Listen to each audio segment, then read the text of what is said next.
Hallelujah. Lalo ako kinabahan na, no? Pwede ba mag-pray muna tayo? Kinakabahan ako eh. In Jesus' name, hallelujah. Pwede ba tumayo tayo at habang nananalangin ako, pag-pray nyo rin ako. Ano po? Hallelujah. Hallelujah, Lord. Hallelujah. Hallelujah. Lord, salamat, Panginoon, sa araw na ito na binigay mo sa amin, Panginoon. Salamat sa buhay, salamat sa kalakasan, Panginoon, na patuloy mo pinagkakaloob. Ngayon, sa aming pag-aaral na yung mga salita, Panginoon, akong lingkod na yung gagamitin, Panginoon, ay Lord, ihanda mo ako, Panginoon. Tunay nga, ako'y kulang, Panginoon. Hindi karapat-dapat, Panginoon. Maraming kakulangan.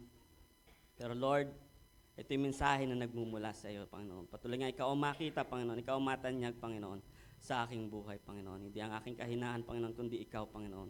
Ang kailangan mo mahayag ngayong umagang ito, Panginoon. I-guide mo ang aking mga labi, Panginoon. Nang tanging mamumutawi dito, ang lalabas, Panginoon, ay salita nagmumula sa iyo, Panginoon. Salitaan, Lord, na nanggagaling sa iyo, hindi sa akin, Panginoon. At Lord, ang bawat makakarinig ng iyong salita, Panginoon, ay matututo, Panginoon. Bigyan mo sila, Lord God, ng focus, Panginoon. Alisin mo lahat ng gawa ng kaaway, Panginoon, upang hindi sila makapakinig ng iyong salita, upang hindi sila makafocus sa iyong mga salita, Panginoon. Ito isansalain mo sa pangalan ni Jesus. Sa pangalan ni Jesus. At Lord, we declare, Lord God, na tagumpay ang araw na ito para sa amin, Panginoon. Ito po ang aming samot panalangin sa pangalan ni Jesus. Amen. Hallelujah. Palakpak po para sa Panginoon. Amen. Hallelujah. Hallelujah. Kinakabahan talaga ako. Kasi first time ko po magsalita on Sunday service dito sa Palsara. Ano po? Kaya talagang sabi ko nga, hindi talaga ako naka-assign eh. Minessage ako ni pastor, sabi ni pastor sa akin, hindi niya pwede bang ikaw? Hindi ganun eh. Sabi niya, ikaw sa second Sunday, ganito, ganyan, ito ang topic mo, ganyan. Sabi ko, ang sagot ko sa kanya, pang-area lang ako. Kasi ang hirap kasi, ay tumanggi, ang hirap tumanggi. Sabi ko lang, pang-area lang ako. Ay, hindi, pang-Palsara ka na din ngayon. Sabi na, kaya talaga yung kaba ko ngayon ay iba. Amen. Sabi ko nga, although, hindi naman ikaw talaga ang tatayo dito, pero meron pa rin laman. Amen. Jesus name. Sabi nga, ayoko talaga ay public speaking. Ayoko humaharap sa tao. Maniwala kayo sa hindi. Kahit nakikita nyo ako dito, nagpapalaro ako, nagsasalita ako, ayoko to. Kasi nga, tandang-tanda ako nung elementary ako, magbibigay ako ng speech, nagtago ako sa kwarto. Hindi ako ma-attend ng practice ng graduation. Ayoko kasing nagsasalita sa harapan. Nangangatal ako, nakakalimutan ko sasabihin ko, nabablanko ako. Pag nagre-report nga ako, naganyan ako. Dati, lalo nung nag-aaral pa ako, naganyan talaga ako. And ayoko rin kasi ng pressure. Sabi nga, patotoo na, ayoko talaga ng pressure. At pag ina-assign ako, nape-pressure ako, sobrang nape-pressure ako. At ang problema naman sa akin, alam mo yun ang asawa ko, tinatawanan ako. Kailangan ko ay sobrang pressure para gumana yung utak ko. Ayoko ng pressure, pero kailangan ko ang pressure para gumana yung utak ko. Alam mo yun, napaka-weird, di ba? Na hindi ako makagawa nang wala yung pressure. Kaya sisimula ako kunwari, magsisimula akong gumawa, hindi ako makagawa hanggat hindi last minute. Ganun ako, ang tulog ko 1 oras. Sabi ko, Lord, talagang, ito yung nagmula sa iyo. Sabi ko nga. At talagang,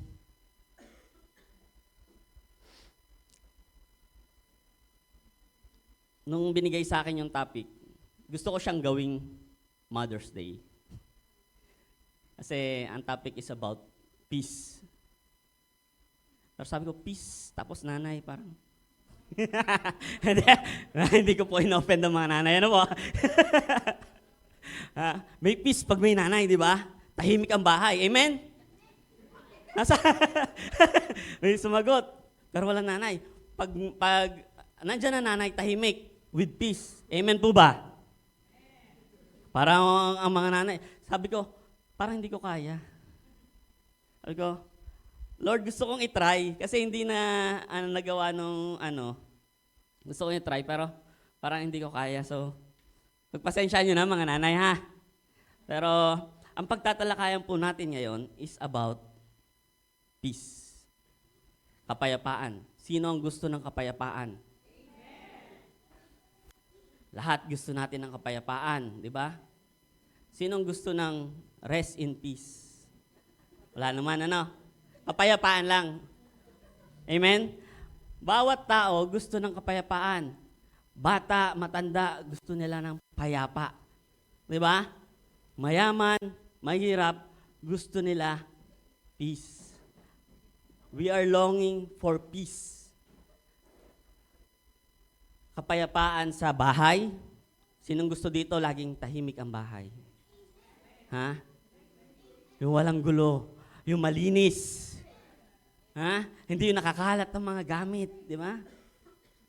Kaya dapat alam nyo na. Kaya ang nanay, ngumangawa kasi magulo ang bahay. Di ba? Ayun, ayan ang mga nanay eh. Di ba? Kailangan, gusto natin tahimik ang bahay, payapa. Gusto natin ang isipan natin, payapa. Di ba? Walang inaalala, di ba? Gusto natin ang mga relasyon natin sa pamilya, relasyon natin sa nanay, relasyon natin sa asawa, sa anak, gusto natin at peace. Di ba? Walang away, walang gulo. Iyan ang gusto natin. Ha? Iyan yung hinahanap-hanap lagi ng tao, kapayapaan. Di ba? Pero saan nilahanap ng tao ang kapayapaan? Sa mundo. Tama, sa mundo. Amen. Nakakatawa kasi may nakikinig, di ba? Ang hinahanap natin ng kapayapaan saan? Sa pera. Tagumpay. Karir, magandang karir. Magandang trabaho. Pag ako may magandang trabaho, at peace ako. Kaya kong mag-provide sa family ko. Kaya kong ibigay ang gusto ng mga anak ko. I'm at peace. Di ba? Doon natin hinahanap ang kapayapaan. Kung babasahin natin ang ating talata, ang talata po natin ay matatagpuan sa Juan 16:33. Tingnan lang ko water.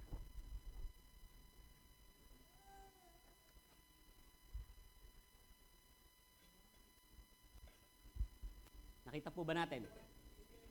Amen. Basahin po natin. Sinabi ko ito sa inyo upang sa inyong pakipag-isa sa akin ay magkaroon kayo ng kapayapaan. Magdaranas kayo ng kapighatian sa sanlibutan ito. Ngunit tibayan ninyo ang inyong loob na pagtagumpayan ko na ang sanlibutan. Nung panahon na sinabi ito ni Jesus, very ironic lang. Kasi, ito yung time, pasensya na kayo, galaw ako ng galaw, ha? Sumunod na lang kayo kung nasan ako. Kasi ako'y, sabi nga, ang moving target, mahirap ipatamaan. Di ba? Para hindi tamaan ng kaaway. Ano? Gagalaw tayo. So, sabi, nung panahon na sinabi ito ng Panginoong Jesus, ito yung Last Supper. Ano yung mangyayari after ng Last Supper? Ha? Ipapako siya sa krus. Dadakipin siya, pahihirapan, paparusahan, ipapako sa krus. Ito yung time na sinabi niya yun. Di ba? He's talking about peace while yung mind niya merong darating na panganib. May darating na problema, may darating na sakuna. Di ba? Sabi niya, magkakaroon kayo ng kapayapaan. Di ba? Tayo napakahirap nating, kunwari, ikaw may sarili kang problema, tapos may dadaing sa'yo. Parang ang hirap, di ba? Ang hirap tawag dito, ang hirap i-comfort siya kasi ikaw mismo, meron kang pinagdadaanan. Di ba? At ito yung panahon na may pinagdadaanan ng Panginoon. Ang Panginoong Jesus, darating na yung itinakdang kamatayan para sa Kanya. Pero ang sinasabi pa rin niya is about kapayapaan. Di ba? Inihahanda niya ang kanyang mga disipulo. Ito mga disciple niya. Kasi titingnan natin from verse 13 onwards, ang dami niyang sinabing mga words of encouragement, parang mga huling habilin para sa kanyang mga disipulo. At itong huling sinabi ay, magkaroon kayo ng Kapayapaan. Saan ba natin matatagpuan ang tunay na kapayapaan? Kanino? Saan? Ha? Di ba? Sabi, true peace is found in Christ alone. Upang sa inyong pakikipagkaisa sa akin ay magkakaroon kayo ng kapayapaan. Sa Ingles, sabi, in me you may have peace. Sa pamamagitan ko, magkakaroon kayo ng kapayapaan. Hindi sinabi ni Jesus na sa pamamagitan ng relihiyon, magkakaroon kayo ng kapayapaan. Sa pamamagitan ng yaman, magkakaroon kayo ng kapayapaan. Sa pamamagitan nito, na magkakaroon kayo ng kapayapaan, magandang relasyon, magandang asawa, meron kang peace. Hindi. Sabi niya, sa akin niyo matatagpuan ang kapayapaan. Sa ating mundo, merong dalawang circle of peace. Kumbaga, dalawang uri ng kapayapaan. Una is kapayapaan in the world. Pangalawa, kapayapaan in me, sa Panginoon. Kapayapaan na nagmumula kay Jesus. Hindi pwedeng nasa world ka, di ba sabi, hindi pwedeng ikaw ay nasa mundo at the same time nandun ka sa Panginoon. Naniniwala po ba kayo? Hindi pwedeng, ay, maganda ang buhay, dito ako sa kapayapaan ng mundo. Kompleto ang lahat ng pangailangan, wala akong sakit, di ba? Ang mga anak ko, nagpo-providean ko ng pangailangan nila, dito muna ako sa mundo. And then pag dumating ang problema, dumating ang pagsubok, ay, Lord, I need your peace. I need your assurance, Panginoon. Hindi pwede. Pwede ba yon? Namamangka ka sa dalawang ilog. Hinahanap mo ang peace sa world at peace sa Panginoon. Hindi pwede. Sabi nga, the world's peace is fragile. Pag sinabi pong fragile, madaling mabasag, madaling masira. Ayan po ang kapayapaang ino-offer ng mundo. Ang kapayapaan ng mundo ay nakasalalay sa magandang sitwasyon. Pag magandang sitwasyon mo, payapa. Pag maganda nangyayari sa buhay mo, payapa.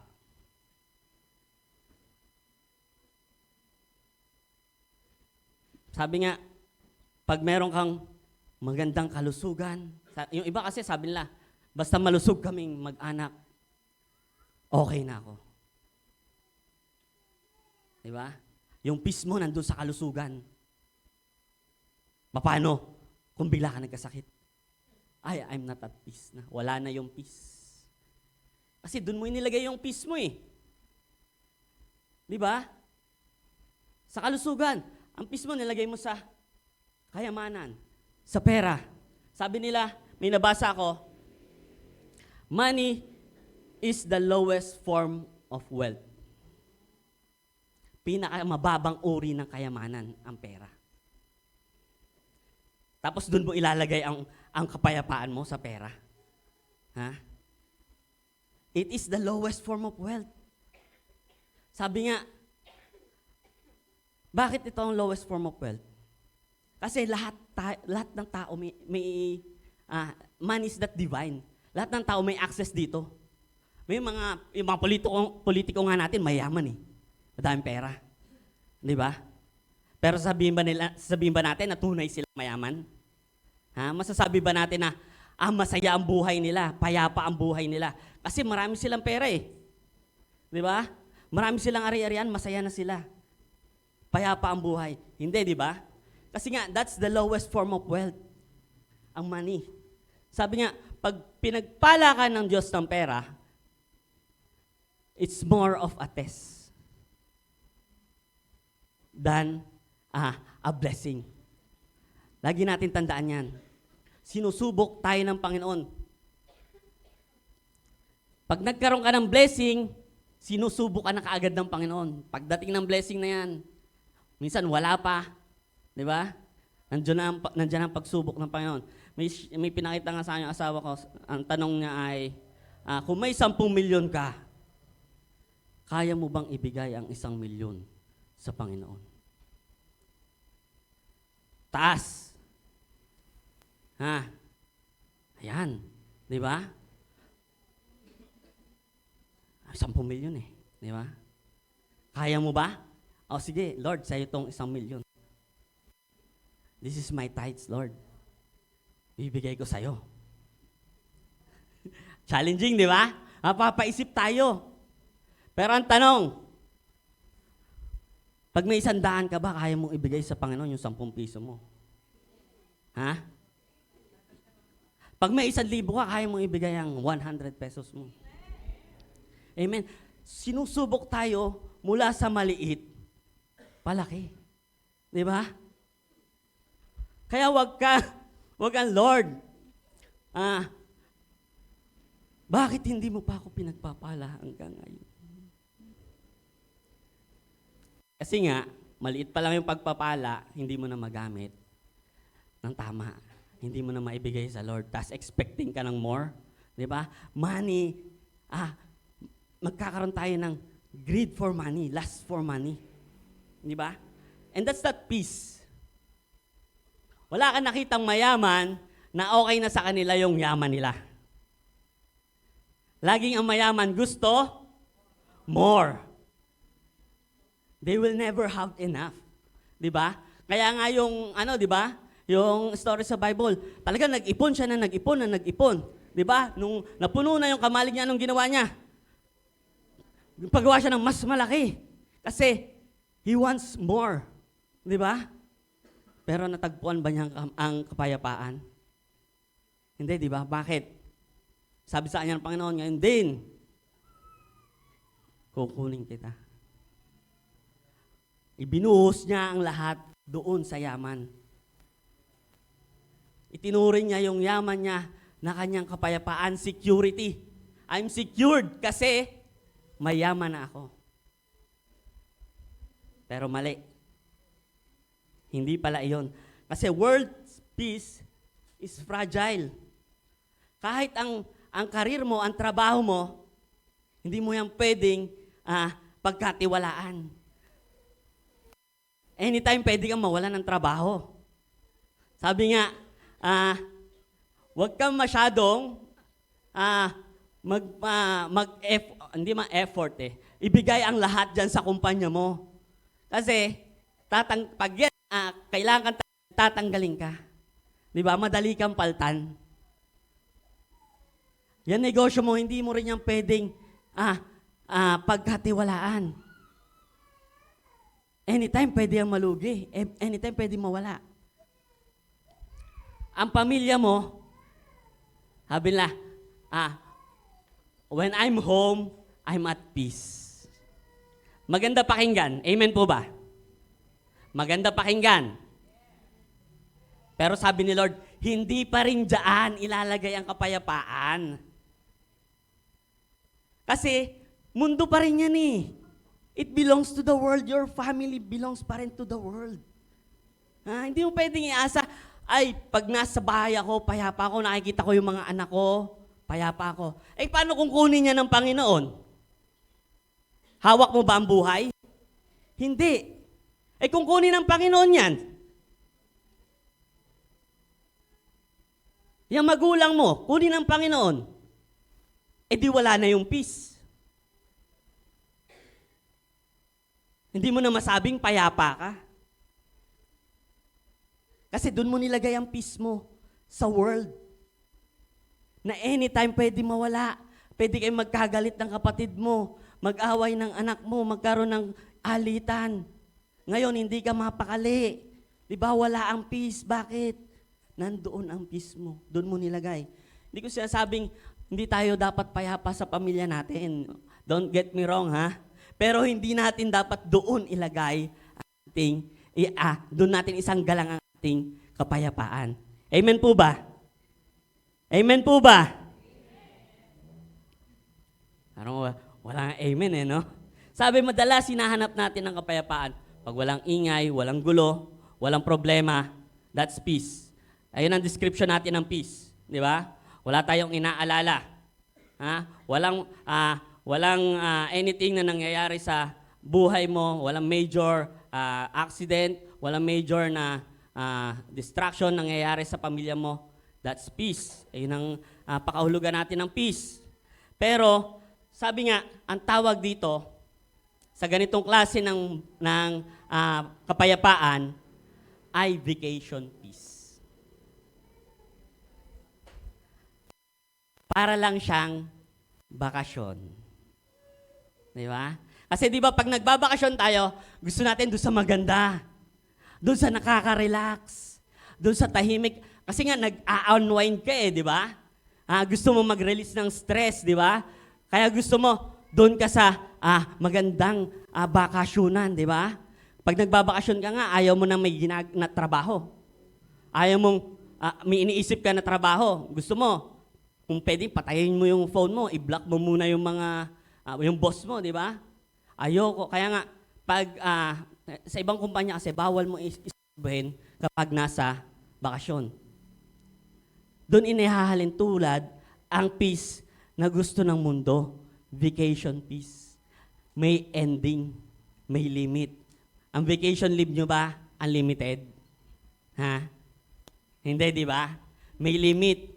20 days. Parang hindi pa pwedeng gamitin ng buo. Di ba? Ang mga OFW, pag umuwi, magbakasyon, may limit. Di ba? Hindi pwedeng nandiyan ka habang buhay kasi nga, maghahanap buhay ka, babalik ka sa trabaho mo, di ba? That's vacation peace. Ayun ang offer ng mundo. Sabi nga, ito ay panandalian lamang, madaling mawala. Ayan ang peace ng mundo. Pero ano ba ang peace na binibigay ng Panginoon? Ngayon, dito tayo sa kapayapaan na nagmumula sa Panginoon. Ang Panginoon ay nagbibigay siya ng providential peace. Pag sinabing providential, assurance. Pag sinabing assurance, kasiguraduhan. Di ba? Pag sinabi mong ina-assure kita, magtiwala ka, sigurado mangyayari. Di ba? Ayun ang assurance. That's providential peace. Ito yung kapayapaan na ibinibigay sa atin ng Panginoon. Sabi sa Juan 14:27, kapayapaan ang iniiwan ko sa inyo. Ang aking kapayapaan ang ibinibigay ko sa inyo, hindi ito katulad ng kapayapaang ibinibigay ng mundo. Huwag mabagabag ang inyong kalooban, huwag kayong matakot. It is a peace na hindi kagaya ng mundo. Kapayapaan with assurance. Ano matatanggap mo? Yung insurance pumapalya, pero ang assurance from the Lord, hindi. Amen po ba? Amen. Pag ang Diyos nangako, tinutupad niya. Walang pangako ang Diyos na hindi niya tinupad. Amen po ba? And that's the peace na ibinibigay niya sa atin. Ina-assure niya tayo na anuman pagdaanan mo, meron kang peace. Payapa ka. Dumaan ka man sa pagsubok, payapa ka. Mawalan ka man ng mahal sa buhay, you will have peace. Hindi ko sinabing di kayo malulungkot. Ha? Malungkot, mawalan ng mahal sa buhay, pero meron kang kapayapaan. Di ba? Meron kang peace from the Lord. Aaliwin ka ng Panginoon. Ang inaalok sa atin ng Panginoon na providential peace ay kasiguraduhan. Hindi ito baka sakali. Kasi yung iba, sige, try nga natin. Hindi pwedeng ganon. Kaya nga sabi ko sa inyo, hindi pwedeng sakang Kristiyano, di ba? Na, sige, try ko muna. Pero dito pa rin ako.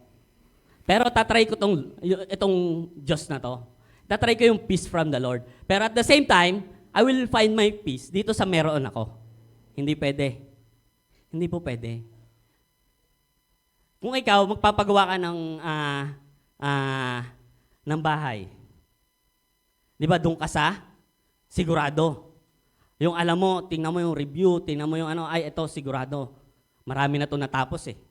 Di ba? Lahat ng project nito nagawa. Di ba? Pag si Leomel, kaya nakakuha ng kontrata, di ba? Nagawa ko to. Kaya nagtitiwala ang tao sa kanya. Kasi nagagawa niya yung ibinigay sa kanya. Kung ano mo pinagkatiwala sa kanya, nagagawa niya. Ganon din ang Panginoon. Ano mang ipagkatiwala natin sa Panginoon, tutuparin niya. Amen po ba? Amen. Sabi nga, eto lang, hindi ko naman sinasabi. Kasi nga, nung binigay sa akin ni Pastor, sabi niya, trust and thriving emotionally. Sabi ko, emotion is not from the Lord. Hindi siya, how can I explain this? Kasi ang kapayapaan ay spiritual. Hindi siya basta emotional lang. Nagigets nyo? It's by faith. Hindi nga, kaya nga sinasabi natin, ang kapayapaan hindi nakabase sa sitwasyon. Pag masaya ako, payapa ako. That's peace emotionally. Pag maganda ang nangyayari, pag masaya ang paligid, I'm at peace. That's emotional peace. Pero ang peace from the Lord, spiritual, it's based on our faith. Tandaan natin, true peace is spiritual before it is emotional. Paano ko nasabi? Basahin natin. Sabi, sa inyong pakikipag-isa sa akin, magkakaroon kayo ng kapayapaan. Malinaw na sinasabi, sa inyong pakikipagkaisa sa akin, magkakaroon kayo ng kapayapaan. Hindi, sa inyong yaman, magkakaroon kayo ng kapayapaan. Paano kayo magkakaroon ng kapayapaan? True faith, pag nakipag-isa kayo kay Kristo. Kaya ako sinasabing, hindi siya emotional. Hindi nakabase ang peace sa emotion mo. Nakabase ang peace sa pananampalataya mo. Anong pananampalataya ang meron ka? Sino ang pinanampalatayanan mo? That's your peace. Hindi emosyon. By faith. By faith ang peace. Tandaan natin. Hindi siya emosyon. Sabi nga, stop following God emotionally. Do it faithfully. Ang pagsunod sa Panginoon, hindi nakabase sa mood mo, sa emosyon mo. Pag masaya ako, susunod ako. Pag okay ako, attend ako ng prayer and fasting. Pero pag tinatamad ako, hindi. Pag may kailangan ako kay Lord, attend ako ng church. Pero pag okay ang lahat, saka na. Okay naman eh. Busog naman ako. May kinakain kami, saka na. Ano nagiging ng mga Kristiyano? Nagiging gold digger mga Kristiyano. Alam niyo yung gold digger? Yung after lang naman. After lang kung ano meron ka. Nagiging ganun tayo sa Panginoon. After sa kung ano meron ang kayang ibigay ang Panginoon. Pag nabigay na ng Panginoon, asan ka na? Wala na. Pag binigay na ng Panginoon sa'yo, yung pinaka-hihiling mo, pinagpe-pray mo, naibigay sa'yo ng Panginoon, ngayon nasan ka? Pinagpala ka ng Panginoon, nasan ka? Nung kailangan mo ang Panginoon, nasa church ka. Nung kailangan mo ang Panginoon, nagbabasa ka ng Bible araw-araw. Lord, i-reveal mo sa akin, Panginoon, ang dapat kong gawin. Kung may kailangan sa Panginoon, nagpe-pray ka. Di ba? Nagiging prayerful ka. To the point na ang prayer mo nagiging begging. Sabi ni Pastor Atita nung nakaraan, huwag nating gawin ang prayer na para bang hingi lang tayo ng hingi.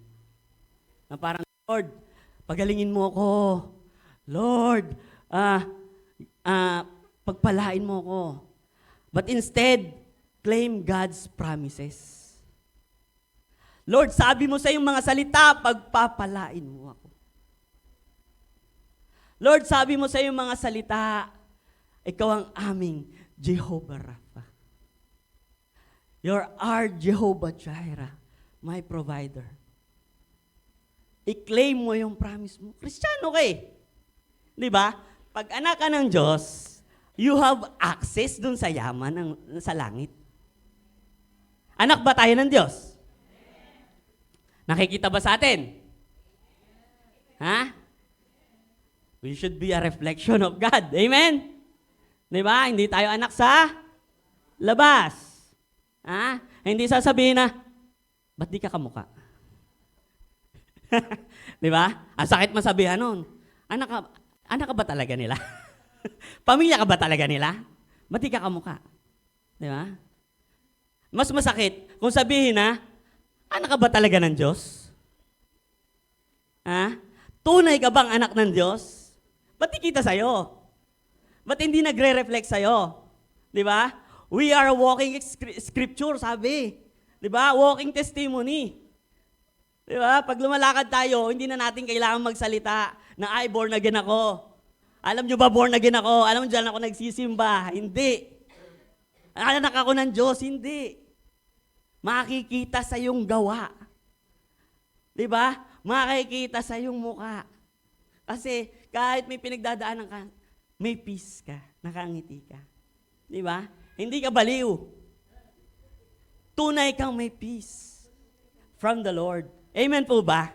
Amen. Sabi nga, anong description ng peace from the Lord? Sabi, meron ako nabasang story, siguro nabasa nyo na rin, na merong hari na nagkaroon siya ng painting contest, sabi ng hari, kasi mahilig siya sa painting. Ipagpinta nyo ako ng image ng kapayapaan. Gusto ko ng image ng kapayapaan. Maraming sumali. Bawat isa nagpadala ng kanilang painting. Isang payapang lugar, tahimik. Di ba? Isang pamilyang masaya. At kung ano-ano pang mga painting. Pero ang napili ng hari na painting ay isang falls. Painting siya ng falls na sobrang lakas. Nakakita na kayo ng falls? Di ba? Yung agos ng tubig, yung lagapak ng tubig, malakas, maingay. Pero bakit ito napili ng hari? Kasi below that falls, may mga ibon. May mga masayang ibon na payapang kumakain doon sa baba ng falls. Ano ibig sabihin nito? Kahit in times of trial, kahit magulo ang mundo, they are at peace. Kasi ang peace, hindi lang siya pagtahimik. Dapat ang peace, anywhere. Nararamdaman mo, nasa iyo. Amen po ba? Sabi niya, how can we find peace? Peace. Una, peace comes through the Word of God. Naniniwala po ba kayo? Sa unang part nating talata, sabi dito, sinasabi ko ito sa inyo. Alam niyo ba kung gaano ka-powerful ang salita ng Diyos? Ha? With this word, na-create ang mundo. With this word, nagkaroon ng liwanag. Nagkaroon ng mga isda. Ganon ka-powerful ang God's word.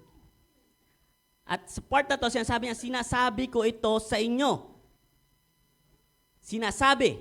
That's the word. Kasi nga, inire-remind niya ang kanyang mga disipulo. Doon sa mga sinabi niya nung una. Ito yung mga itinuro ko sa inyo at sinasabi ko sa inyo. These things I have spoken to you. Sinabi ko itong mga salitang ito sa inyo para magkaroon kayo ng kapayapaan. Anong ginamit niya?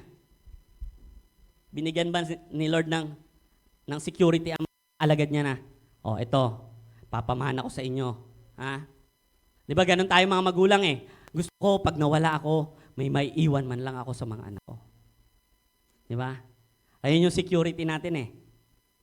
At kahit paano may maibigay ako bago ako mawala. Pero si Jesus, nagbigay ba siya na, ito ang isang bag ginto para sa inyo. Ha? Para magkaroon kayo ng kapayapaan. Hindi kayo mag-alala. Hindi kayo mamroblema. Hindi po. Anong iniwan niya? Ang iniwan niya ay mga salita. God's word. So, peace comes through the word of God. Amen po ba? Gising pa po ba tayo? Amen. Pinaalalahanan niya ang mga alagad. Kasi, throughout that, chapter 13 to 16, shinare niya ang about sa pagmamahal, shinare niya about sa pananalangin, sa banal na spirito, di ba? Kumbaga, huling habilin, nag-iwan siya ng mga salita. Hindi siya pumirma ng last will. Ang iniwan niya mga salita. Mga words of encouragement, words to live by. Ito yung pamumuhay na gagawin ninyo. Ayun yung iniwan niya. Sabi nga, kung natatandaan nyo, tinalakay natin is yung Joshua 1:8. Buboy, pwede mo bang i-ano yung Joshua 1:8? Ito, na-amaze ako nung binabasa ko nung time na yun eh. Ewan ko kung na-reveal na sa inyo, pero yung revelation sa akin ni God about this is very amazing. Sabi niya, huwag mong kaliligtaang basahin ang aklat ng kautusan. Pagbulay-bulayan mo iyon, araw at gabi, upang matupad mo ang lahat ng nakasaad doon. Sa ganoon, magiging masagana at matagumpay ang iyong pamumuhay.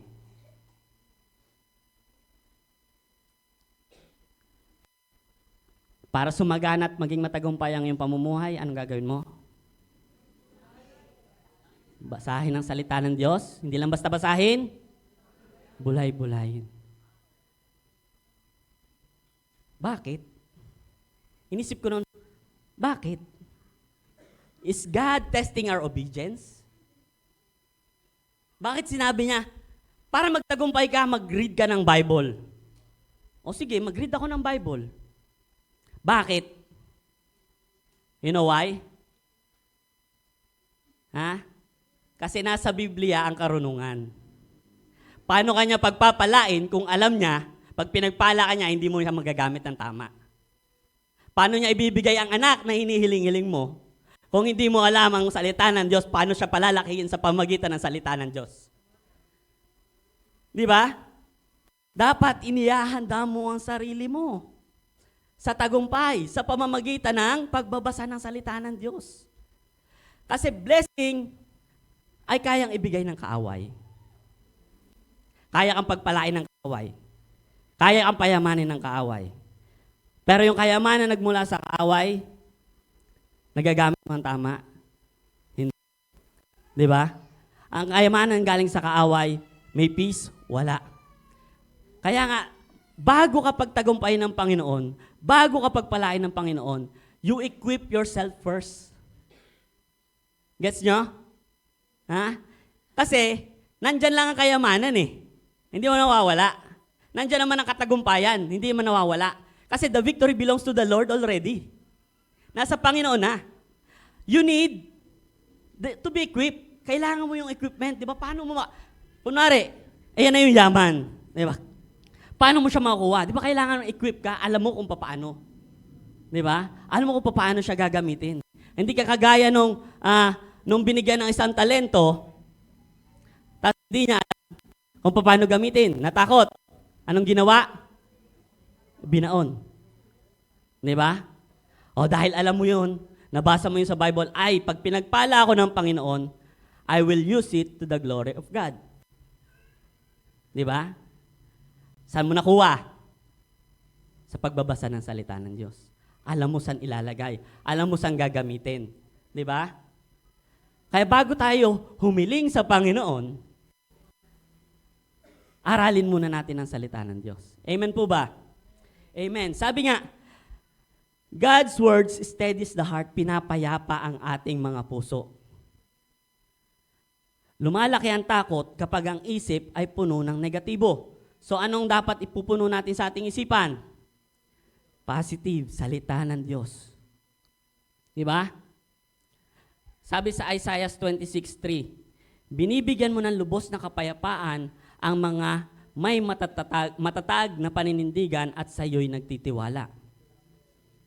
Paano tatatag ang ating pananampalataya, ang pagtitiwala sa Panginoon? Sa pamagitan ng pagbabasa ng salita ng Diyos. At the same time, neglecting God's words weakens peace. Pag hindi ka naman nagbabasa ng salita ng Diyos, nawawala ang kapayapaan. Nadarasan ito. Or sanay na kayo? Ha? Sanay na tayong hindi nagbabasa ng Bible, kaya hindi tayo naglolong na hindi na natin napapansin ang difference. Ang difference na nagbabasa at hindi nagbabasa.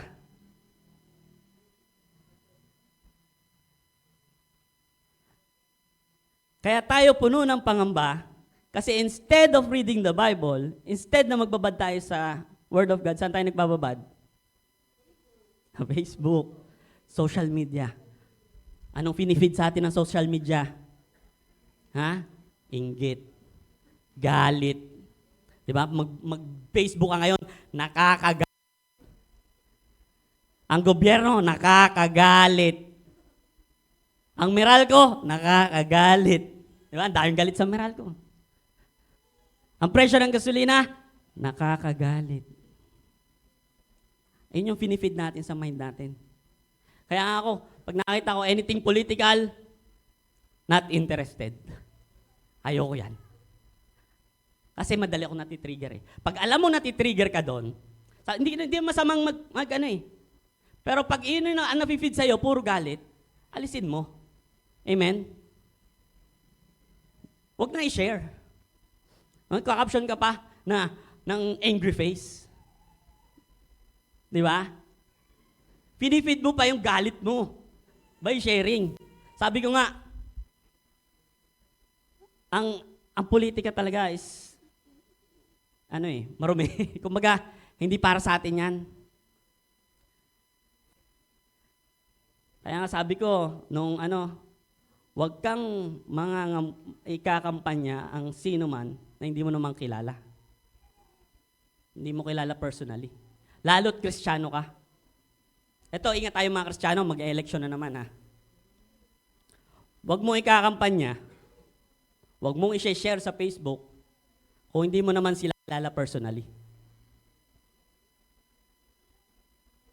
Kasi hindi lang ikaw ang mapapahiya ang Diyos mo. Sabihin, Kristiyano yan, bumoto kay BBM. Ha? Kristiyano, tapos yung ikinakampanyang kamag-anak,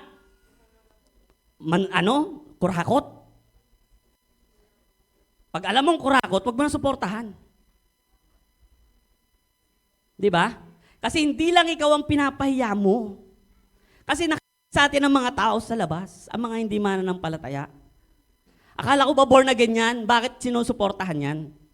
Di ba? If you have someone to support, sarilinin nyo na lang. Pag-pray nyo, pag-nilay-nilayan nyo. Amen po ba? Amen. Hindi ko sinasabi huwag kayong bumoto, ha?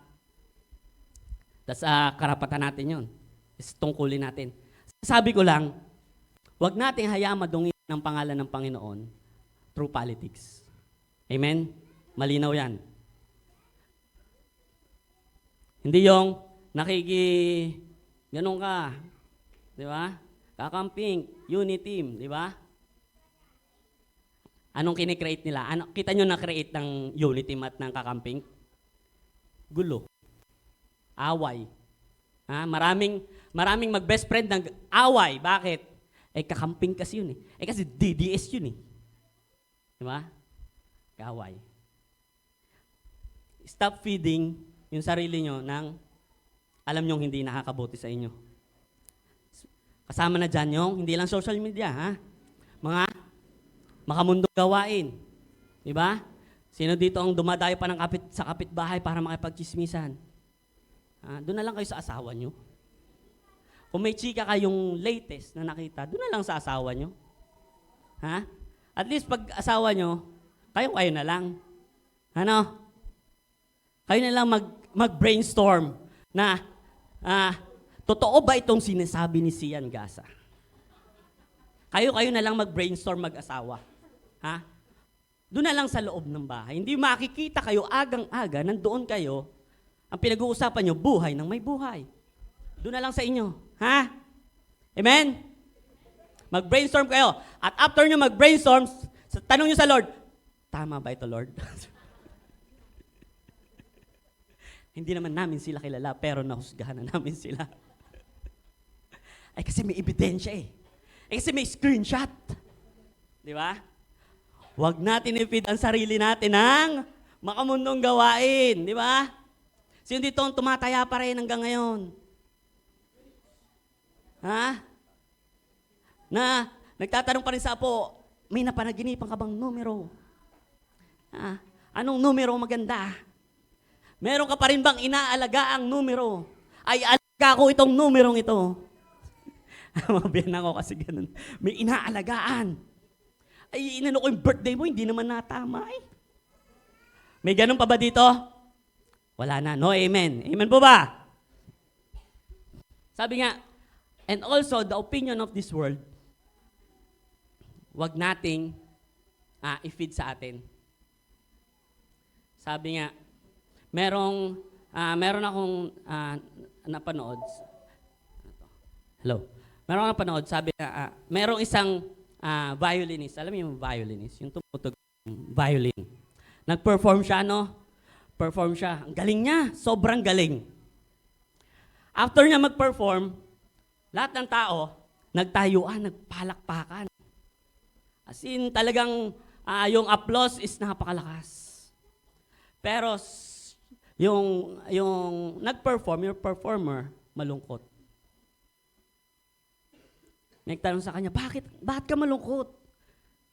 Kita mo yung mga tao, nagpalakpakan. Lahat ng gagalingan sa iyo, ang galing-galing mo daw. Sabi niya dun sa nagtanong sa kanya, kita mo yung tao na yon, kita mo yung nakaupo na yon. Teacher ko yan eh.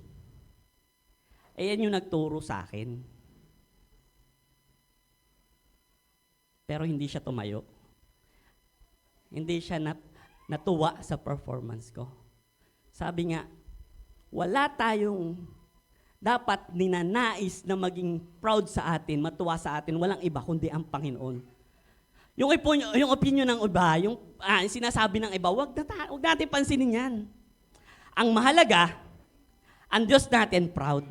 Ang Diyos natin nalugod. Diba? Kung ang tao na-offend sa sinabi mo, kung ang tao hindi nasiyahan sa sinabi mo, pero ang Diyos natuwa dahil inihayag mo ang salita ng Diyos, that's enough. Huwag nating i-feed ang sarili natin ng opinion ng iba. Ang pakinggan natin yung opinion ng Panginoon sa atin. Amen po ba? Amen. Sabi nga, kung ang isipan ay palaging pinupuno ng kaguluhan at ng mga bagay na walang kabuluhan, nawawala ang kapayapaan.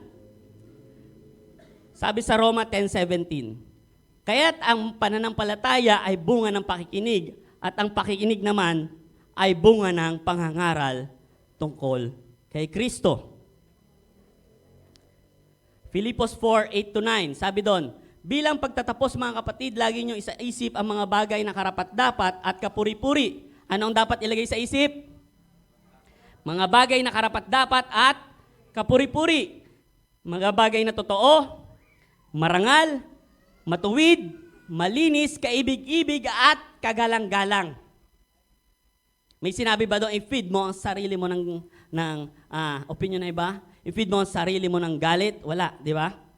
Matuwid, malinis, kaibig-ibig. Sabi, isagawa ninyo ang lahat ng inyong natutunan, tinanggap, narinig at nakita sa akin. Sa gayon, sa inyo ang Diyos na nagbigay ng kapayapaan. So, hindi sapat na nagbabasa. Hindi sapat na alam nyo lang. Anong sabi? Isagawa. Sabi mo sa katabi mo, isagawa. Hindi sapat, narinig mo lang ang salita ng Diyos ngayon.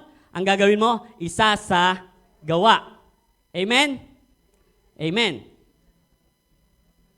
Sabi sa Colossus 3, verse 1 to 2, yamang binubuhay kayong muli nakasama ni Kristo, itoon ninyo ang inyong pag-iisip sa mga bagay na nasa langit, na kinaroroonan ni Kristo na nakaupo sa kanan ng Diyos. Ang mga bagay na panlangit ang isaisip ninyo, hindi ang mga bagay na panlupa.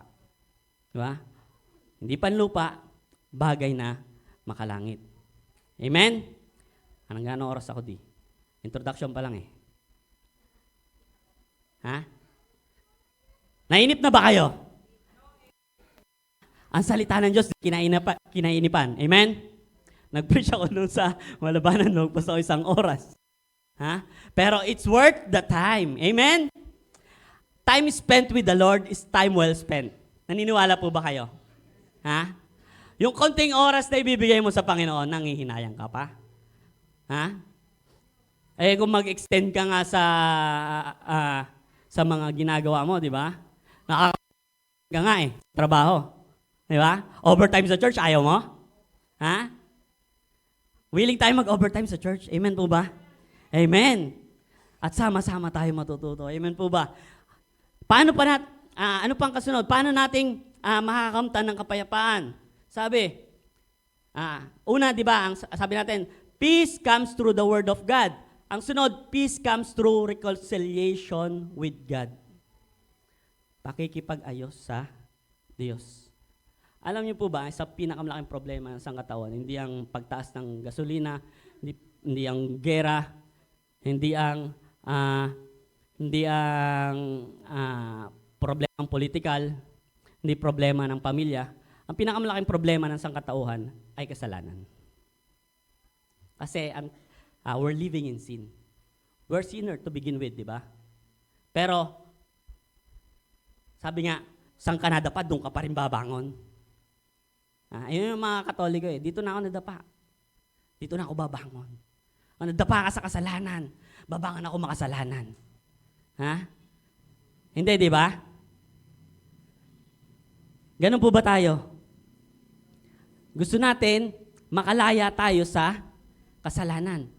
Hindi ka magkakaroon ng kapayapaan kung meron kang kasalanan. Sabi, bago natin maranasan ang kapayapaan ng Diyos, kailangan muna natin magkaroon ng kapayapaan sa Diyos. Guess nyo? Bago ka magkaroon ng kapayapaan, bago mo natin maranasan ang kapayapaan ng Diyos, kailangan muna natin magkaroon ng kapayapaan sa Diyos. For you to have peace, makipag-peace ka muna sa Panginoon. Settle your dues. Ano yung utang mo sa Lord? Ano yung mga pagkakamali mo? I-settle mo muna. Di ba? Amen po ba? Di ba, pag utang ka sa bangko, bago ka makautang ulit, settle mo muna yung utang mo. Ano? And for the Lord, kailangan i-settle natin ang ating mga kasalanan. Humingi tayo ng tawad. Amen po ba? Humihingi po ba tayo ng tawad sa Panginoon? Ha? Or hanggang ngayon, meron ka pa rin itinatago-tagong kasalanan. Meron ka pa rin kasalanan hanggang ngayon, hindi mo maisuko-suko sa Panginoon. Bulayin natin ang sarili natin, siyasatin natin ang sarili natin. Ano ba itong hanggang ngayon, nasa akin pa rin? Alam niyo po, nung si Adam and Eve, si Eva at Adan, nagkasala sila. Instead of running towards Christ, anong ginawa nila? Tumakbo at nagtago. Instead na isettle nila yung sin, humingi ng tawad, anong ginawa nila? Tumakbo, nagtago. Ang Kristiyano hindi ganon. Amen po ba? Pag tayo nagkasala, humihingi tayo ng tawad. Hindi tayo nagmumukmok. Hindi tayo nagkukulong. Na nagpapaka-sad boy, self-pity na, ay, ako ay makasalanan, ako ay ganito. Tandaan natin, ang kasalanan, tinubos na ng Panginoon sa krus ng Kalbaryo. Amen po ba? Hindi ka kailangan mag-dwell sa kasalanan. Kundi, isinusuko mo ang kasalanan. Kaya minsan, hindi natin maranasan ang kapayapaan mula sa Diyos kasi may humahad lang. Sabi nga, pag tumatawag ka, tas walang signal, tawag ka ng tawag, wala namang signal, anong problema? May problema yung phone? May problema yung tinatawagan mo? May problema sa connection. Naputol yung connection mo sa Lord. Paano naputol? Sa kasalanan. Sabi sa Isaiah 59:2, ang masasama ninyong gawa ang dahilan ng pagkawalay ninyo sa Diyos. Napakalinaw. Sabi mo, hindi mo maranasan ang presensya ng Panginoon, nagpe-praise and worship, Lord! Hindi kita maranasan. Nagtataka kayo, lahat umiyak na, lahat nagpupuri na ikaw, tunganga pa rin. May problema? Anong problema? Connection. Putol lang connection mo. Baka may hindi ka pa sinusuko sa Lord. Kasi malinaw, sabi, ang masama ninyong gawa ang dahilan ng pagkawalay ninyo sa Diyos. Nagkasala kayo, kaya hindi ninyo siya makita. Hindi ninyo siya marinig. At hindi rin niya kayo marinig. Kaya pala pag nagpe-pray ka, hindi marinig-rinig ng Diyos, hindi tugunin ng Diyos kasi meron ka pa ring nakabulsang kasalanan. Lord, maliit lang naman to eh. Paubaya mo na sa akin to. Lord, hindi naman malakihan yung taya ko eh. Maliit lang. Paubaya mo na sa akin to. Minsan lang naman. Lord, minsan lang naman ako uminom. Minsan lang ako maglasing. Paubaya mo na sa akin. Let go. Pakawalan mo. Para maranasan mo ang pagsama at presensya ng Panginoon. Kasi sa presensya ng Panginoon, nandun ang kapayapaan. Amen po ba? Amen.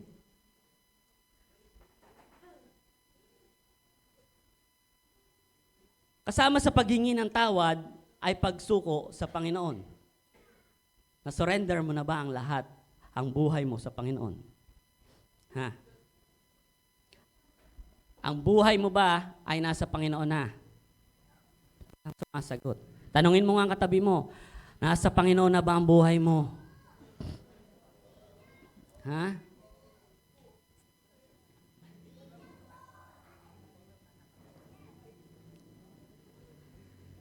Sabi nga, paano natin malalaman kung naisuko na ba natin ang buhay natin sa Panginoon? Pag nagpe-pray ka, pero, hindi na ikaw yung gusto mong may control sa prayer mo. Laging kalooban ng Panginoon. Kalooban ng Panginoon ang magaganap sa buhay ko. Amen po ba? Naisuko mo na ang buhay mo sa Panginoon, kapag sumusunod ka sa Panginoon, yung obedience mo hindi na nakabase sa pakiramdam mo. Hindi na nakabase kung komportable ka. Hindi na nakabase kung kaya mo bang gawin. Hindi na nakabase kung sasama ba si ganito. Pupunta ako pagkasama si ganito.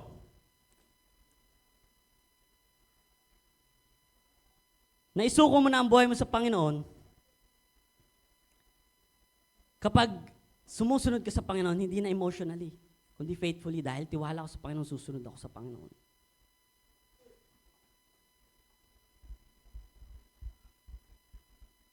Naisuko mo na ang buhay mo sa Panginoon kapag nagbabasa ka ng Bible, nagre-reflect na sa'yo ang salita ng Diyos. Sabi sa Roma 8:6, ang pagsunod sa hilig ng laman ay naghahatid ng kamatayan. Ngunit ang pagsunod sa Espiritu ay nagdudulot ng buhay at kapayapaan.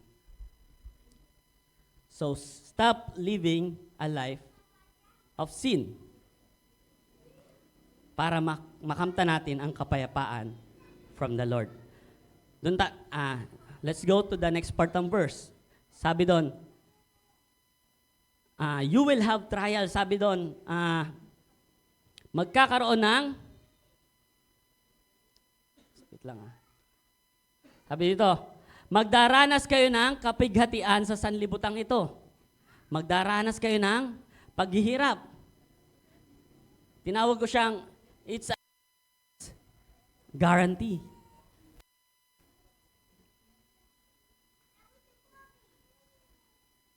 Napakatapat ng Panginoon, ano? Hindi niya tayo binibaby. Meron pa ba ditong baby hanggang ngayon? Na, ay, ang cute naman itong Kristiyano na to. Ha? Hanggang ngayon, ay, wag to, kasi baka magalit. Ay, hindi ito. Diba? Pero ang Panginoon, napakatapat. Diba? Nakakatuwa yung katapatan ng Panginoon. Sabi niya, magdaranas kayo ng kapighatian sa sanlibutan ito. Biruin mo, ina-encourage niya yung mga disciples. Pero sasabihin, magdaranas kayo. Pag ikaw sabihan, hahayo tayo. Kaso, matarik dun eh. Mataas.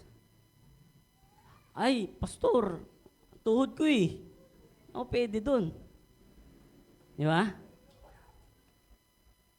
Sinabi na niya kaagad, magdaranas kayo ng hirap. Makikita natin ang Panginoong Jesus, hindi siya nag-o-offer ng prosperity gospel. Alam niyo yung prosperity gospel? Pag ang nangaral ang Panginoon, hindi puro pagpapala. Hindi lang niya binabanggit ang pagpapala. Tinuturo niya kung paano mo makakamta ng pagpapala. Sinabanggit niya yung hirap. Dinabanggit niya yung dapat mong gawin. Hindi siya namimili. Ha? Ay, wag natin to sabihin sa kanila kasi ma-o-offend. Wag mong babanggitin kahit kailan ang pananalapi sa sermon mo kasi magagalit sila. Sasabihin nila, mukhang pera ang church. Mukhang pera si pastor. Yayaman si pastor. Pero ang pananalapi ay kasama sa Biblia. Maraming teachings about how to handle yung yaman mo. Di ba? Puro tayo doon sa pagpapala na bubuksan ng Diyos ang durungawan ng langit. Totoo. Totoo naman, di ba? Pero hindi mo sinabi, paano? Di ba? Sabi, ano yung tag dito? Seek ye first the kingdom of God and His righteousness. Ang sinasabi mo lang, and all these things shall be added unto you. In-skip mo na yung mga pagdaraanan na kailangan gawin. Kasi gusto mo ito na lang kaagad. Di ba? Ang tawag sa inyo, gatekeeper. Pag ganoon ka, ang tawag sa'yo, gatekeeper. Gusto mo sa'yo lang yung blessing. Gusto mo sa'yo lang ang ng di ba? Kasi ang salita ng Diyos hindi hinihimay. Uso ngayon yan eh. Sa Facebook, hinihimay ang salita ng Diyos.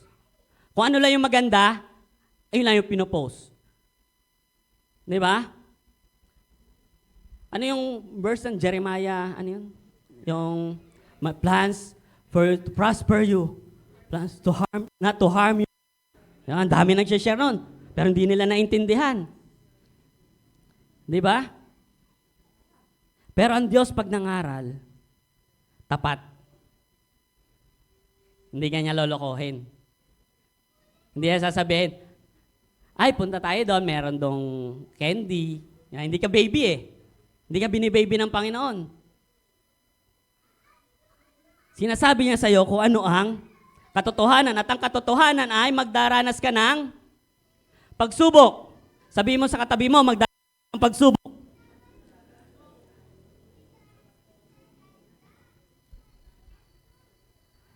Ayaw ng Panginoon ng mga fair weather Christian. Alam niyo yung fair weather Christian na tinatawag? Ha? Nandyan lang pag maganda ang panahon. Nandyan lang pag season na ng pagpapala. Nandyan lang kapag Pasko dahil may Christmas party. May raffle. Nandyan lang kapag birthday. Di ba? Meron akong kilala na sisimba lang pag birthday. Pag birthday, pag Pasko. Sisimba lang pag gabi, pag simbang gabi. Di ba? Ayaw niya ng mga fair weather Christian. May pinipiling panahon. Ha? Kasi lahat tayo ay daranas ng pagsubok. Sabi nga, pag umulan, ikaw lang ba maulanan? Pag bumagyo, ikaw lang ba ang babagyuhin? Ha? Saan ka nakakita ng bumabagyo, bahay nyo lang? Basang-basa na yung bahay nyo. Lumipad na yung bubong nyo, yung kapitbahay nyo, tuyo pa. Di ba, pag bumagyo, dumaan ang pagsubok, lahat tayo dadanas yan. Mayaman, mahirap dadanas. Noong nagka-COVID nga walang mayaman, walang mahirap. Sa ospital, walang mayaman, walang mahirap. Diba? Pipila ka. Pag wala ka ng panlasa, pipila ka. Sa ayaw mo sa gusto, pipila ka. Diba? Kahit mayaman ka, hindi mo mapapunta yung mga doktor. Takot din yung mga doktor pumunta sa inyo. Kasi sabi mo, wala kang panlasa di sila pupunta sa inyo. Diba? Ganun ang bagyo ng buhay. Lahat tayo nagdaranas yan. Alam mo ang kaibahan ng mga Kristiyano? Meron tayong payong. Ang payong natin si Jesus Christ. Sabi ba nung payong, pag may payong ka, hindi ka na mababasa. Mawawala yung ulan. Pag may payong ka, binuksan mo yung payong mo. Wala ang ulan, wala ang bagyo. Hindi ganun, di ba? Pag may payong ka,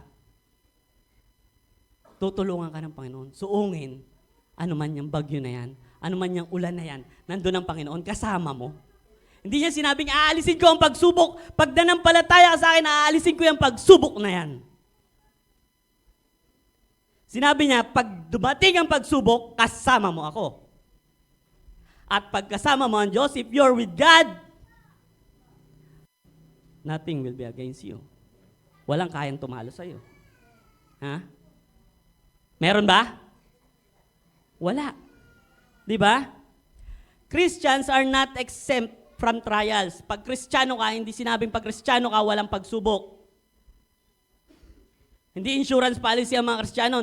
Wag nyo yung babanggitin. Ay, pag naging Kristiyano ka, talaga i-bless ka ng Panginoon. Pag naging Kristiyano ka, gagaling ang mga sakit mo. It's not an insurance. Ha? Hindi insurance ang pagiging Kristiyano. Dadanas ka pa rin ng hirap. Ha? Minsan kabaliktaran pa nga Mga Kristiyano talagang sinusubok. Amen po ba? Pero ang mga Kristiyano ay nagumpay. Subok na yan, di ba? Subok natin yan. Sabi, trials reveals our foundation. Anong pundasyon meron ka? Pag lumakas ang hangin, alam mo na kagad yung mga puno na mababa ang ugat. Natatangay. Mababa ang pundasyon. Pag lumindol, alam na natin yung mga bahay na unang mga tatumba, pangit ang pundasyon. Pag ang tao dumaan sa pagsubok, makikita sino ba ang pundasyon mo. Gaano kalalim ang pundasyon mo. Hindi pwedeng ang pundasyon ko ay ang Panginoon pero mababaw. We aim to deepen our foundation. Mas malalim, mas matibay, mas maganda. Pag dumaan ang pagsubok, parang umihip lang ang hangin. Dumaan lang ang pagsubok. Di ba? Kasi ang pagsubok, ilalabas niya lahat ng kahinaan mo. Maniwala kayo sa akin. Pag dumaan ka sa pagkakasakit, lahat ng kahinaan mo lalabas.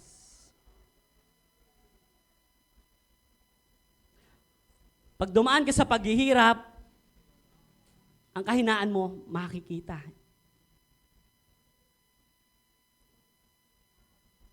Pero pag Kristiyano ka, ang makikita nila ang kadakilaan ng Panginoon. not your weaknesses. Hindi yung kahinaan mo. Kaya pag nagpe-pray tayo, Lord, hindi ang kahinaan ko ang matanyag sa buhay ko, kundi ang kadakilaan mo. Pag malalim ang pundasyon mo sa Panginoon, mahina ka man, ang Diyos mo malakas. Amen po ba? Amen. Makikita kung sino ba talaga ang pinagkakatiwalaan natin. Sabi, God uses trials for growth para tayo ay palaguin. Sabi sa Santiago verse 1-3, mga kapatid, magalak kayo kapag kayo dumaranas ng iba't ibang uri ng pagsubok. Dapat ninyong malaman na nagiging matatag ang inyong pananampalataya sa pamamagitan ng pagsubok. So huwag kayong matakot sa pagsubok. It is a test.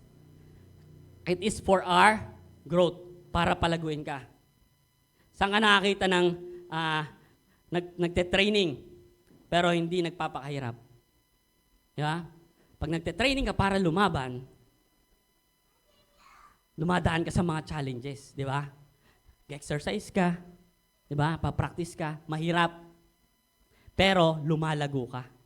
Di ba? Yung mga nag-gym, hindi sila nag-gym dyan na pupunta ka sa gym para mag-selfie. Punta ka doon para palakas. Mahirap, nakakapagod, pero lalago ka. Gaganda ang katawan mo. Di ba? Pupunta ka sa church, makikinig ka sa salita ng Diyos para lumago. Di ba? Gusto mo lumago ka, gusto mo mapalapit sa Diyos, pero wala kang time para sa church. Nakakalungkot ano? Lahat gusto ng blessing, pero ministry ayaw. Gusto mong pagpalain, pero ministry ayaw. Di ba? Napakadaming pwedeng gawin sa church. Pero ayaw natin. Di ba? Ministry, papalago sa iyan. Amen? Amen. Sabi nga, ang gumagawa ng alahas ng ginto, di ba? Tinutubog niya sa apoy ang ginto. Bakit? Para maalis ang impurities. Di ba? Ganon din ang Diyos. Para tayo ay maiayos. Para tayo ay lumago. The command to courage, sabi nga, after ng verse natin, kaunti na lang po. Mga 3 page na lang. Sabi doon, ngunit tibayan ninyo ang iyong loob. Malapit tayo matapos, oh. Nandun na tayo sa part na yon. Ngunit tibayan ninyo ang inyong loob. Magkaroon tayo ng tapang. Tanong mo sa katabi mo, matapang ka ba?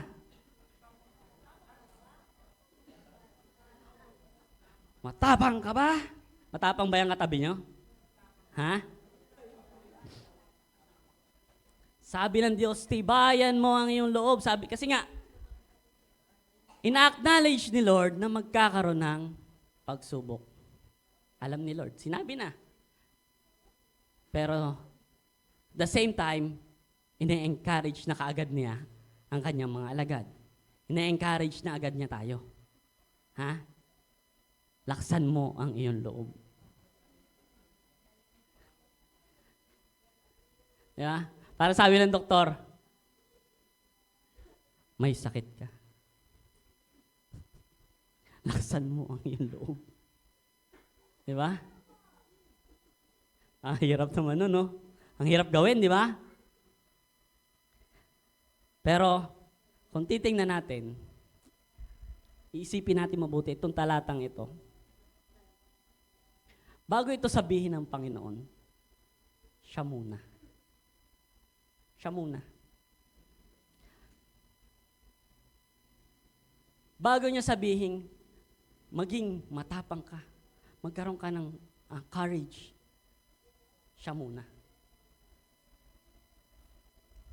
Kasi, nung time na to, siya yung nahaharap sa pagsubok eh. Siya yung dadaan sa pagsubok. May nakaabang na sa kanya. Ito sa mga alagad, darating pa lang siya, ito alam na niya, sigurado na. Ito na, huhulihin ako, pahihirapan ako, ipapako na ako sa krus, papatayin ako. Pero sabi niya sa kanyang mga alagad, take courage.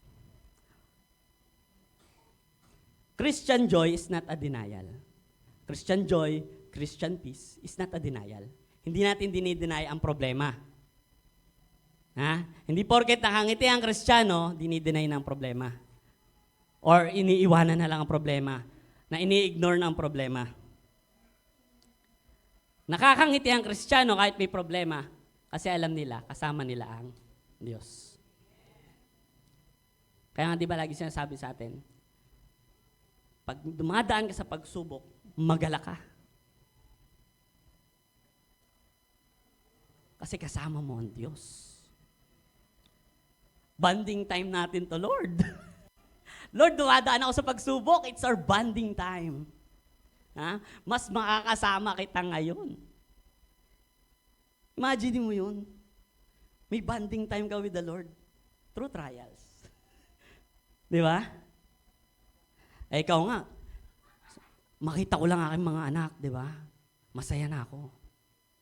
Di ba? Kahit kami nagdidildil ng asin, basta magkakasama kami, masaya na kami. Totoo pa ba yun hanggang ngayon? Ha? Di ba? Dapat ganun pa rin ang thinking natin. Hindi na daw. Di ba? Christian joy is not a denial. It's a courage coming from the Lord. Kasi may tapang tayo na nagmumula sa Panginoon.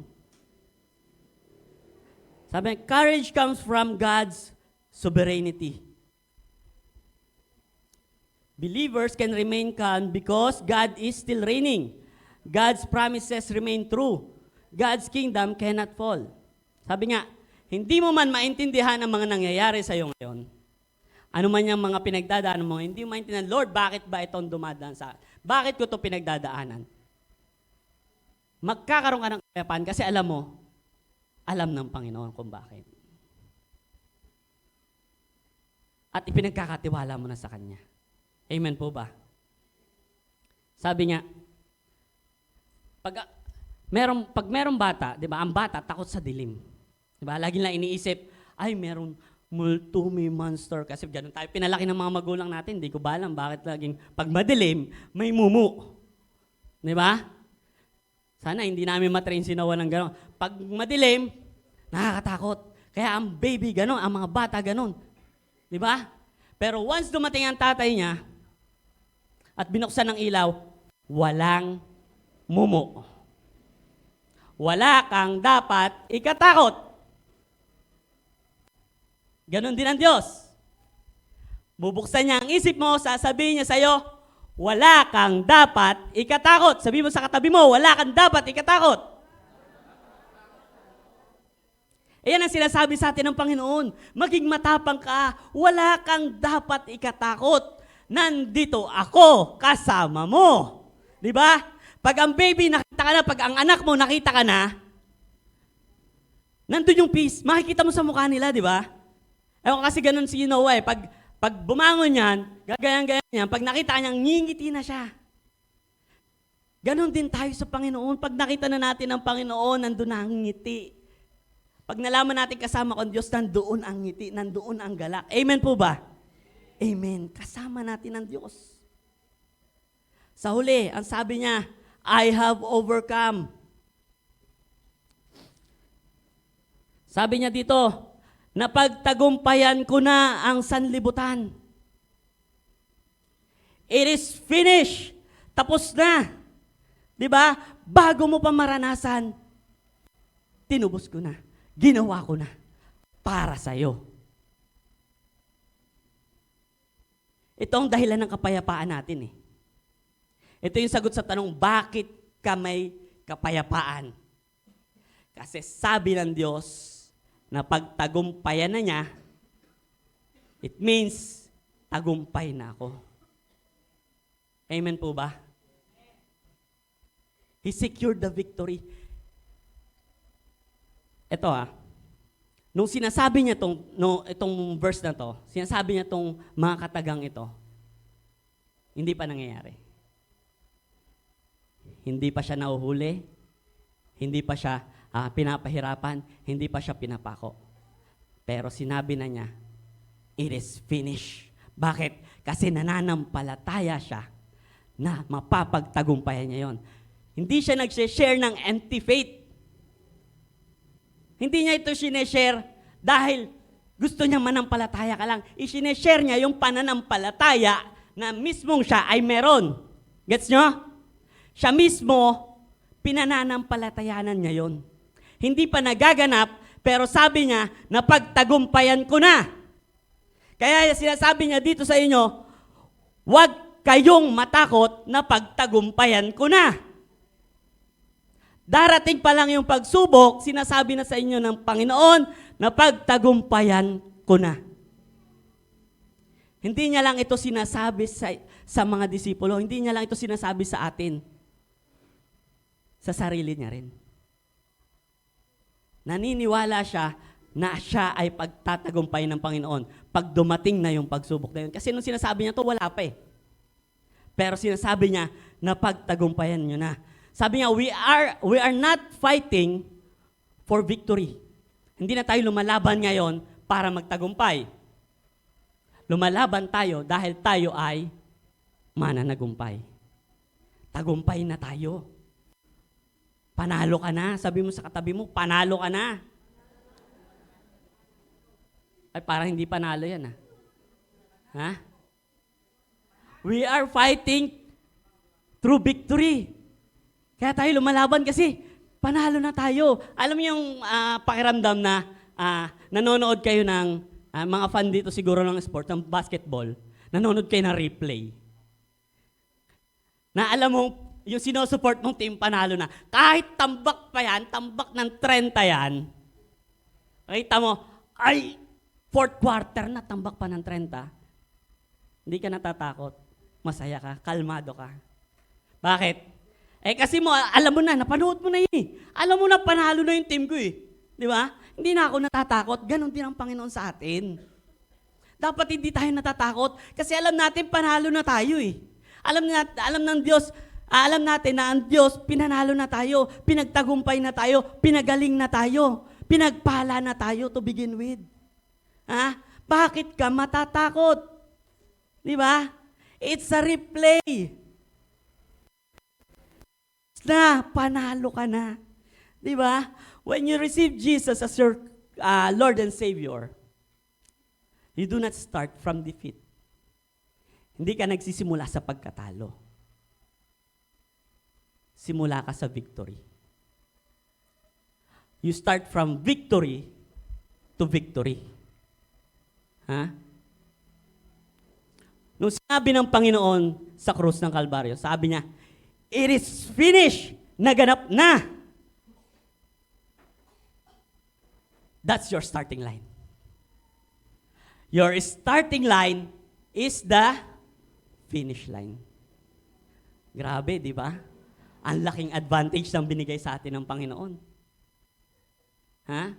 Pag ikaw ay sumampalataya sa akin, ikaw ay tumanggap sa akin, hindi mo na kailangan danasin mula dito sa simula hanggang dito sa katapusan.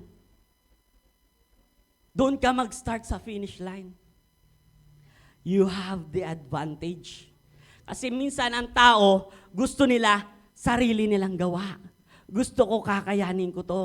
Di ba? Sabi nga nila, ang dami ko ng problemang napagtagumpayan. Pinatatag na ako ng problema na aking pinagtagumpayan. Mali. Tiwala ka sa sarili mo. Ang tagumpay nagmumula sa nino? Sa Panginoon. Hindi sa'yo. Kaya nga gusto ni Lord mag-start ka sa finish line. Kasi pag start ka pa rin doon, pag na-reach mo yung finish line, sasabihin mo, ang galing ko. Ay, napagtagumpayan ko. Instead na sabihin mo, ang galing ng Panginoon, nagiging ang galing ko. So tayo mananampalataya, we start from the finish line. We acknowledge na tayo ay nagtagumpay, natapos natin ito dahil sa Panginoong Diyos. Hindi dahil sa magaling tayo, hindi dahil sumusunod tayo sa Panginoon, kundi dahil napagtagumpayan na ng Panginoon. Tinapos na niya para sa iyo. Amen po ba? Hindi ka na magsisimula from defeat to victory.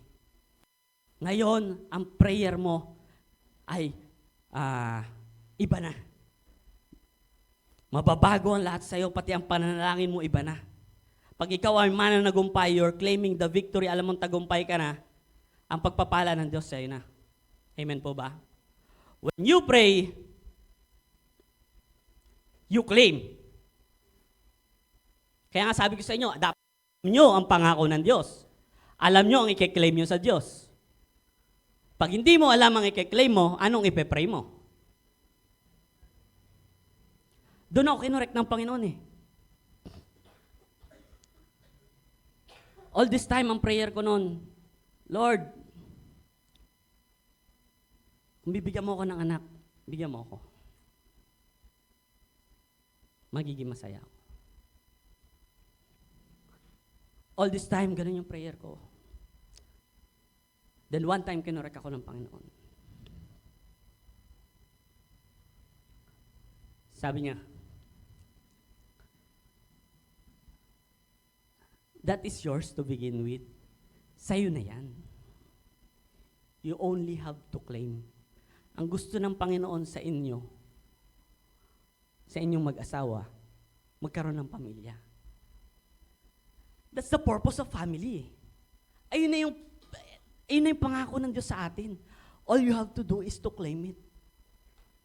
Kaya pag nagpe-pray ako noon, Lord, salamat sa anak na ibibigay mo sa akin. Wala pa si Noah noon. Lord, salamat sa anak na ibibigay mo sa akin.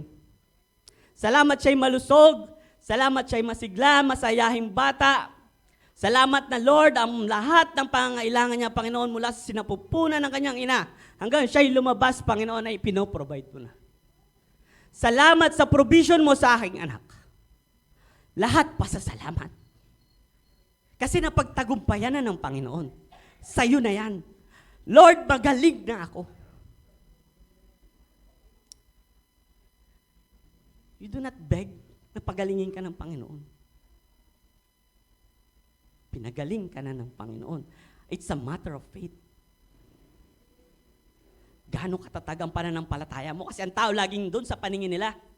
Kita ko sarili ko, mahina ako eh. Kita ko nahihirapan ako eh.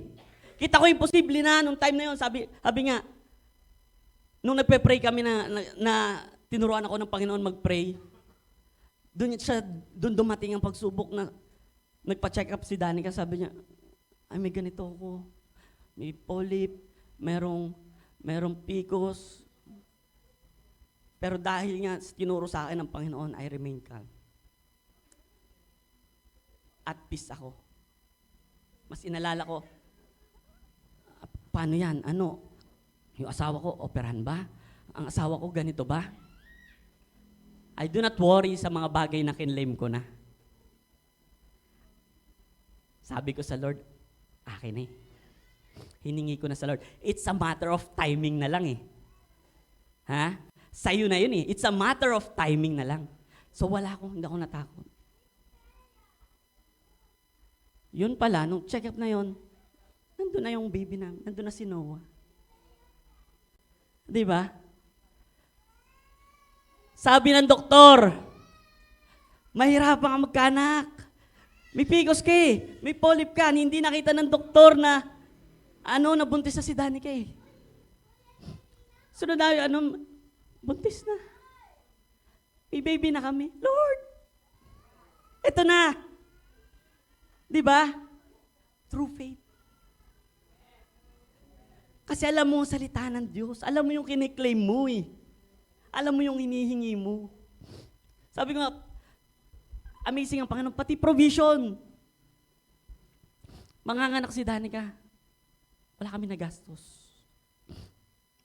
Bakit? Bago manganak si Danica, na-aksidente kami. Pagsubok na naman, no? Ay, di ba sabi natin, ang trials, binibigay talaga ng Panginoon. Na-aksidente kami. Dahil na-aksidente kami, binayaran kami. Labis-labis. Higit sa sapat. Sobra-sobra. Yung binayaran ni Danica sa pinanganakan niya, 10,000. Ang napunta sa amin, 20,000. Higit sa sapat. Napakabuti ng Panginoon. Basta alam mo lang kung sino ang Diyos mo. Kilala mo ang Diyos mo. Amen po ba? Kasi napagtagumpayan na ng Panginoon.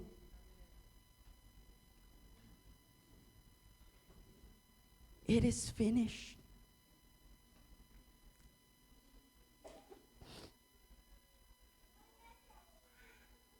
Sabi nga, you can be overwhelmed by the world. Daming pressure, daming pagsubok. Sinabi na yan ng Panginoon, marami kang dadaan ng pagsubok, madami kang dadaan ng pressure.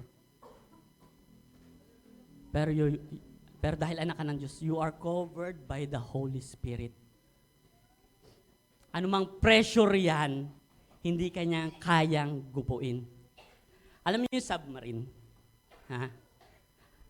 Kaya yan sobrang, yung structure niya ganon. Kasi pag nasa ilalim kang tubig, maraming pressure. And the Lord is our submarine. Nakasakay tayo dun.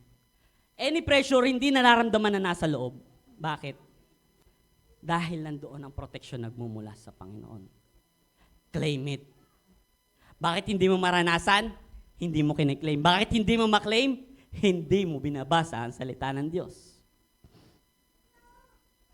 Bakit hindi makarating sa Diyos ang aking mga dalangin? Kasi may tinatago kang kasalanan. Napaka-perfect ng salita ng Diyos eh. Walang paligoy-ligoy, straightforward. Tayo lang ang paligoy-ligoy. Tayo yung maraming excuse. Tayo maraming sinasabi, tayo maraming dahilan. Pero ang salita ng Panginoon, straightforward. Gawin mo ito, kakamtin mo ito. Hindi siya paligoy-ligoy. Tayo yung may ayaw. Ayaw natin. Ngayon sa ating pagtatapos, tapos na po tayo. Kahit na ang sabi ng Panginoon, ang trials ay guaranteed. Yung peace na in-offer niya is always available. Maaring ngayon, wala pa yung peace sa'yo. Hindi mo pa natatanggap ang Panginoon ng totoo, ng lubusan. It is always available. Never na ubusan ng Panginoon ng kapayapaan. Always available. Lumapit ka sa Diyos, ibibigay niya sa'yo. Stop trying na i-fix ang mga pagsubok, ang mga problema. Huwag mong kayanin. Huwag mong solohin. Kaya nga nandyan ang Diyos eh. Di ba? Kasi ang tao laging, ang last resort ay ang Panginoon. Pag wala na, di ko na kaya, Lord, tulungan mo ako. Dapat yun sa simula pa lang ng pagsubok, Lord, pagtagumpayin mo ako. Pinagtagumpay mo na ako. Amen po ba? Hindi last resort ang Panginoon. Always the first. Amen? Lagi natin ilagay ang tiwala natin sa Panginoon. Parang, I will end it with a story ng isang bata na siya ay sakay ng eroplano. Yung eroplano, dumaranas ng turbulence. Ganyan yung eroplano. Nagkakagulo ng lahat, natatakot na ang lahat. Nag-iiyakan na ang lahat. Pero ang bata naglalaro, tahimik, kalmado. Sabi ng katabi, bakit ka kalmado? Bakit ka ganyan? Nagkakagulo na oh. Baka bumagsak na tayo, bakit? Hindi ka ba nag-aalala? Sabi ng bata, yung piloto, tatay ko. Tatay ko yung piloto, yung nagdadrive ng aeroplano na to, tatay ko. Tiwala ako sa tatay ko. Sino ang tatay mo? Sino ang tatay mo? Hindi mo kilala ang tatay mo. Ha? Ang tatay natin yun, nasa langit. Ang Ama sa langit. Pagtiwala ka sa kakayahan ng Diyos mo, wala kang aalalahanin. At peace ang lahat. Smooth ang lahat. Do not be swayed. Huwag kang mawala sa focus. Huwag kang gumaya kay Pedro na wala sa focus. Naglalakad siya sa tubig, nakatingin sa Diyos. Lumalo ng malakas. Nawala ang tingin sa Panginoon. Tumingin doon sa problema. Tumingin doon sa alon. Ano nangyari? Lumubog. We stay focused. We finish the race. Hindi porket nagsimula ka sa finish line, tapos na. Sabi ko, start ang finish line. Ha? Hindi tapos. Hindi na magiging stagnant ka na. Di ba? Tayo mga Kristiyano, hindi tayo namumuhay na kagaya ni Kristo dahil para tayo ay maligtas. Take note ha. Hindi tayo namumuhay ng kagaya ni Kristo para tayo maligtas. Huwag yan ang magiging aim nyo. Na magsisimba ako, magbabasa ako ng Bible, magpe-pray ako, gagawa ako ng mabuti para ako'y maligtas. Mali. Ginagawa natin ang mga bagay na ito, ginagaya natin si Kristo dahil simula pa tayo ay ligtas na. You receive the grace, now you walk by faith. We finish the race. Amen. Tayo manalangin. Hallelujah. Hallelujah, hallelujah, hallelujah. Hallelujah, Lord. Hallelujah. Salamat, Panginoon. Salamat sa iyong mga salita, Panginoon, na nahayag ngayong araw na ito. Tunay nga, Panginoon, na ang mundo ang aming ginagalawan ngayon ay nagdaranas ng guluhan. Away dito, away doon, gera dito. Nakawan, away. Pero Panginoon, ikaw ang aming kapayapaan. Magulo sila, magulo ang mundo, pero ikaw ang aming kapayapaan. At ito'y tinatanggap namin sa iyo. Simula ngayon, Panginoon, tinatanggap na namin ang kapayapaan nagmumula sa iyo. Kalakip ng kapayapaan nagmumula sa iyo ay mga pangakong nagmumula sa iyo. Pangako ng kagalingan, pangako ng pagpapala, pangako ng kabanalan na nagmumula sa iyo. Wala na kaming dapat hilingin pa. Wala na kaming dapat ikatakot pa. Ano man yung aming dinadalangin sa iyo, ito'y tinupad mo na. Hallelujah, hallelujah, Lord. At Lord, sa ito, Panginoon, itong aming mga salita na narinig, Panginoon, hindi lamang dadaan dito sa aming tenga, kundi Lord, ito'y re-reflect sa aming buhay. We will bring you, Panginoon, sa aming buhay. Lalakad kami na ikaw ang nahahayag sa aming buhay.